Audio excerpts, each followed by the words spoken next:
Metra SD70MAC is often the first thing that comes to mind when considering freight engines that were used in passenger service.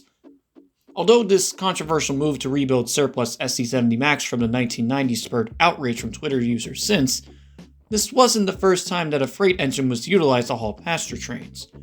One of the most notable examples of such a decision being made was back in the mid-1970s on the Long Island Railroad, who was now in search of a new locomotive builder and class now that Alco recently went out of business.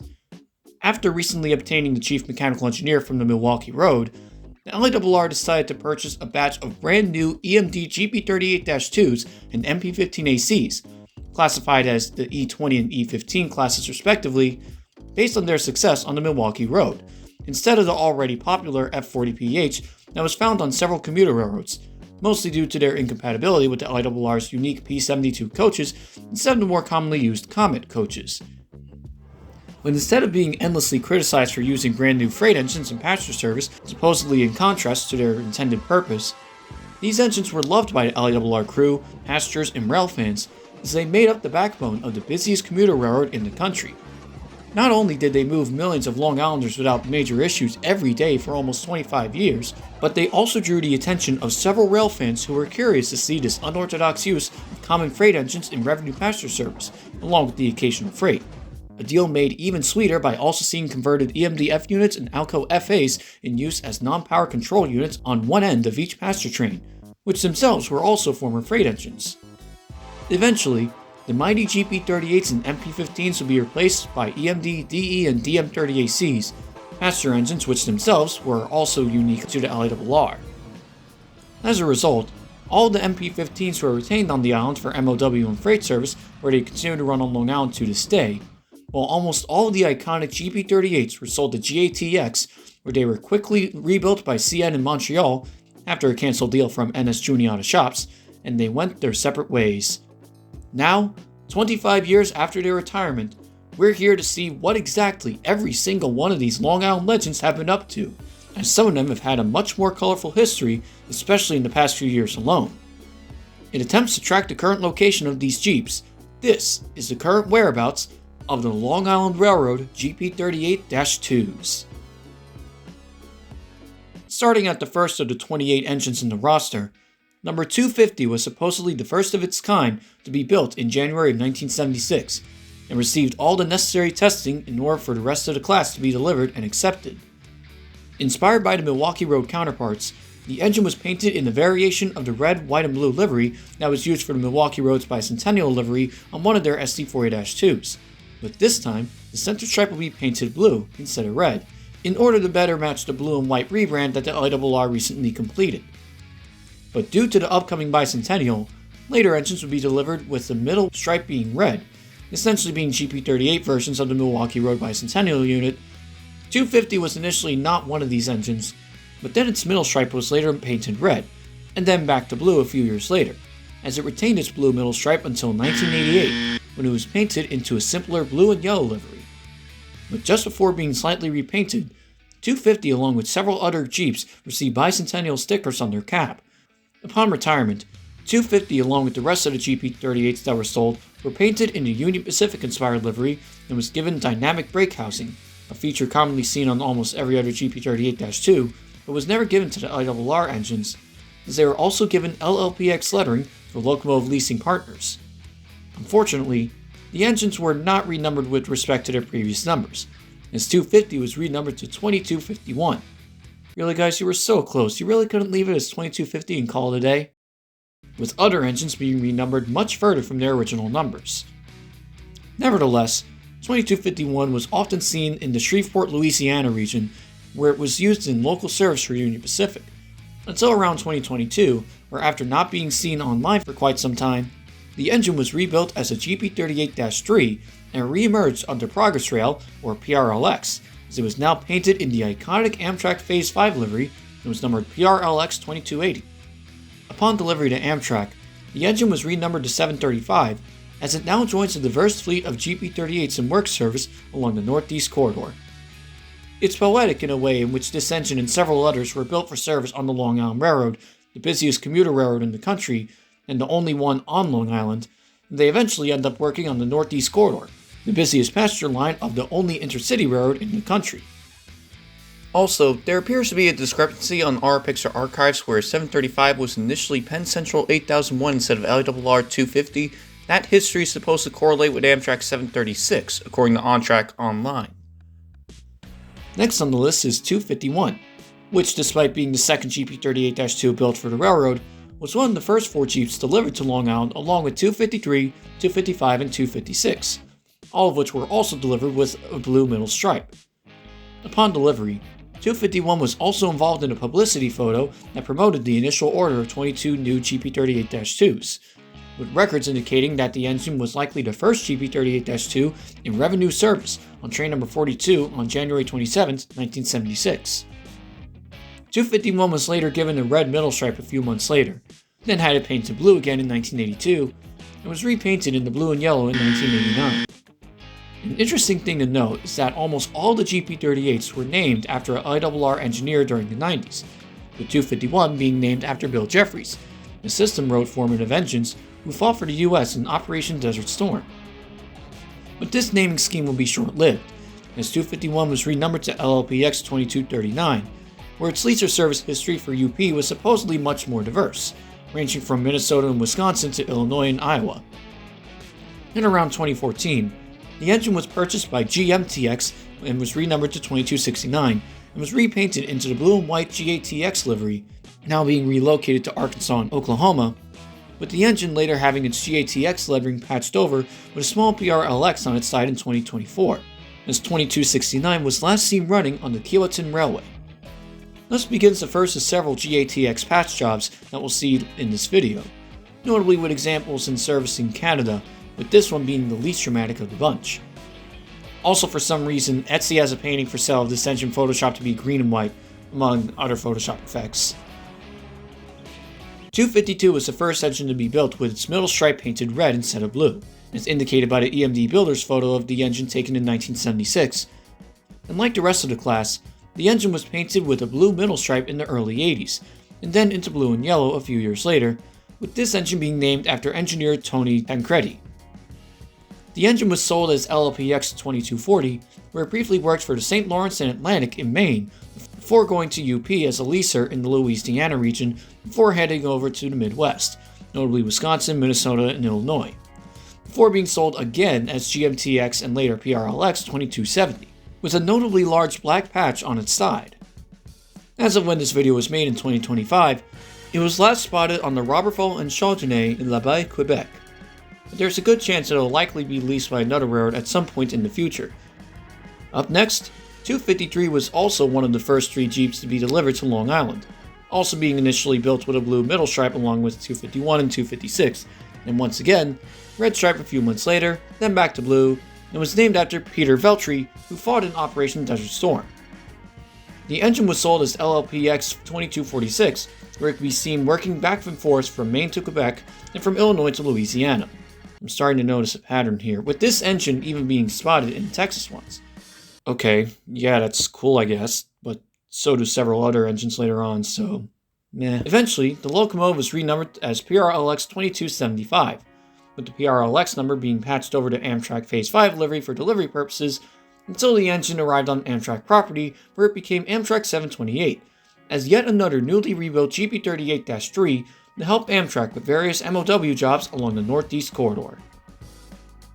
The story of 254 is more of the same since it arrived to the island a bit later with a blue stripe, then a bicentennial herald and red stripe, before being painted with a blue stripe again, this time being named after Assistant Conductor Eric J. Enck, who served in Operation Desert Storm. After being sold as LLPX 2237, it worked in the same general regions of Louisiana and Illinois, although there is a pretty funky photo of the leaser next to a soon-to-be completed export engine while it was stored in Mount Vernon, Illinois in 2014. The engine later became GMTX and then PRLX 2267, with that number being used as a temporary cover during delivery before becoming Amtrak 730, where once again, it does various MOW jobs on the NEC. Since we still have a long way to go, I'll try to speed this up a bit while going through their individual histories, since all of them have more or less the same story up until the early 2020s. 255 was initially delivered in blue, did the blue-red-blue shuffle, but interestingly, was not named after anyone during its later service on the LIRR. Once becoming LLPX2238, the engine also briefly served the SLNA in Berlin, New Hampshire in 2001, before going to the usual Southern and Midwestern local runs as UP leasers, and then becoming GMTX/PRLX2268 and later Amtrak 729. Since Amtrak is opting to buy rebuild EMD Jeeps instead of more gensets for extra work service because EMD is just that good, even 50 years after being built. 256 was the last of the first 3 Jeeps to be delivered and did the BRBY shuffle and was named after maintenance of equipment foreman Edward F. Case. The engine was sold as LPX2241, where unusually, the only available photos of it include its service on the Ottawa Valley Railway in the early 2010s.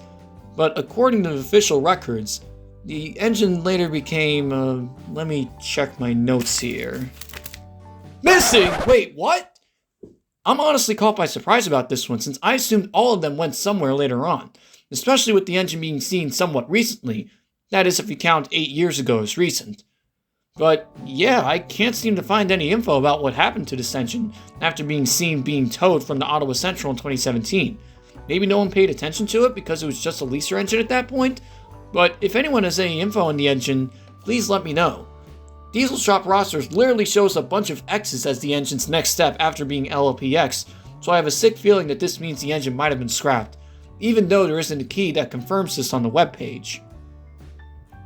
257 is a bit more interesting, in which it had its middle stripe painted red and then back to blue, but the engine was never painted into yellow and blue, like most of the other Jeeps in the 90s, and was named after conductor Paul Pomboino, who served in Operation Desert Storm.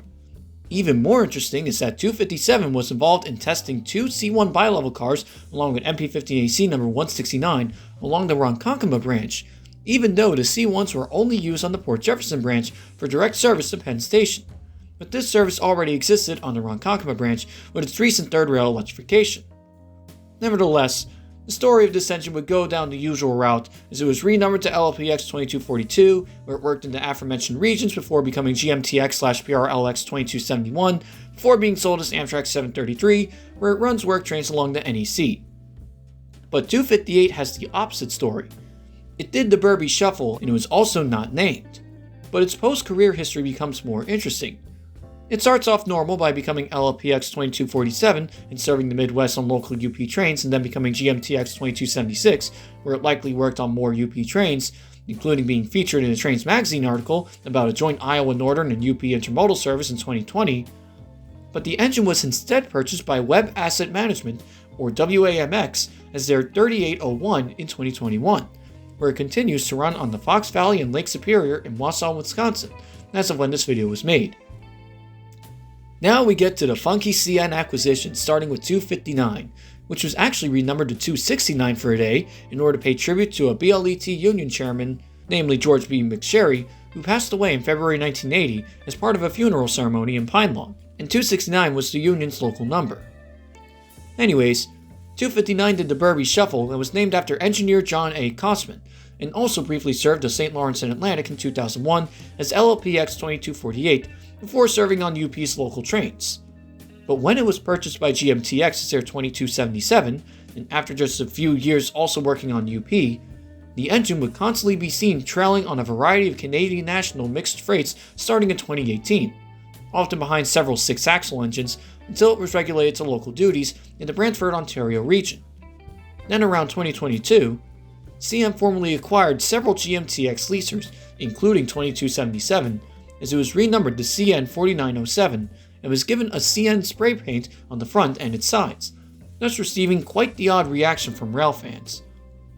Meanwhile, after doing the Burby Shuffle, 260 is unique to have 2 names, first being John Henderson, who fought in Operation Desert Storm, and then Nick Feliciano, who was named 1994 Engineer of the Year.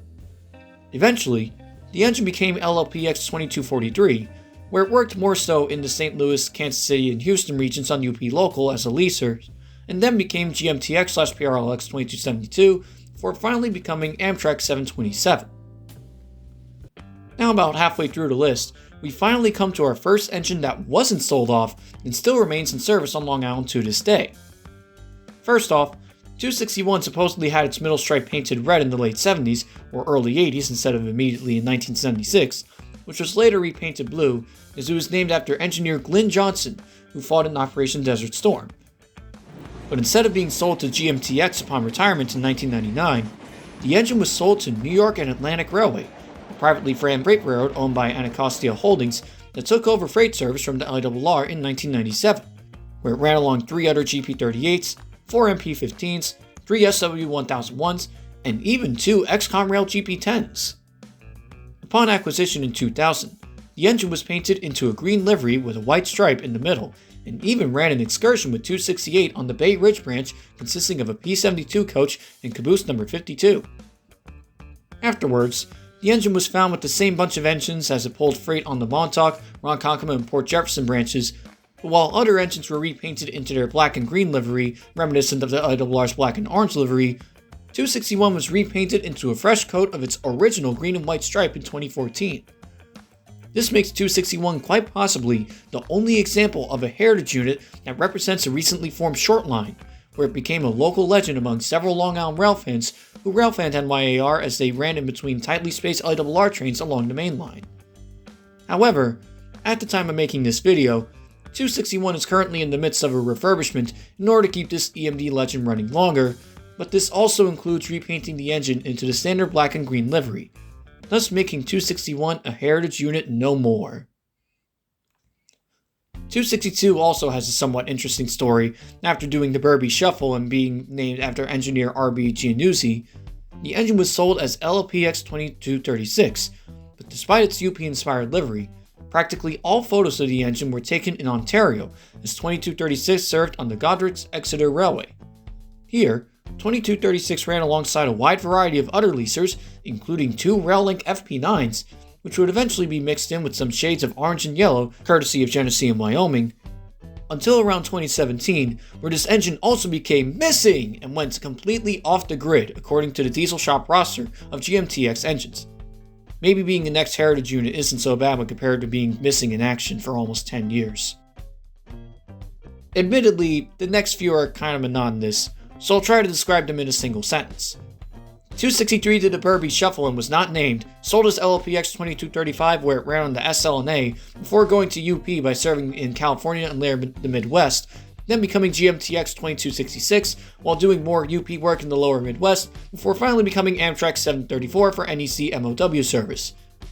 264 only did the BRB, as it was never repainted in yellow and blue, but it was named after engineer Clyde Hancock, then became LPX2244 where it worked in the upper Midwest for UP, and then became GMTX2273 as it worked in the upper Midwest for UP and then in Ontario for CN, and later became CN4906, where small blocky CN marks and numbers were placed on its front end and cab, thus becoming one of the more interesting CN purchases. 265 also said BRB as it was never painted yellow and blue and was also not named.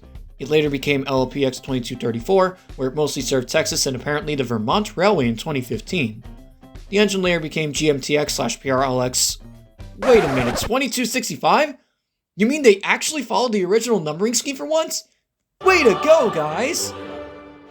Anyways, it worked around St. Paul and Smurf colors, likely for UP until the 2020s, where it then went to the Keewatin Railway, where it pulls mine trains along with the former 251. Another side note, even though the photo in our picture archives was listed as Chicoutimi, Quebec, which would have corresponded with the Roberval and Saguenay Railroad, this was debunked to be the Keewatin Railway in Manitoba. Which is a shame, since I initially thought that it was footage of the RNS's rarely photographed mine train, which supposedly rosters the last 2 Pennsylvania Railroad Keystone coaches based on a forum post I found while working on that video. Back on Long Island, 266 did the Burby Shuffle as it was named after engineer Jojo Glorosio, who fought in Operation Desert Storm. But everybody calls it Jojo. Well, not really, but I wanted to make a JoJo reference at least once. Well, JoJo is also a reference to how Joe would entertain troops and local children while he fought in the overseas, so that's a cool story. It was then renumbered to LPX 2249, and it wore Armor Yellow Leased Edition, where it worked from Quebec to Iowa, and it was then renumbered to GMTX 2339, and was repainted into a blue and black livery, where it's currently working for the Port Terminal Railroad Association around Houston, and somehow has its own Atron Agile Gauge model, thus being the first engine covered in the list to receive this livery.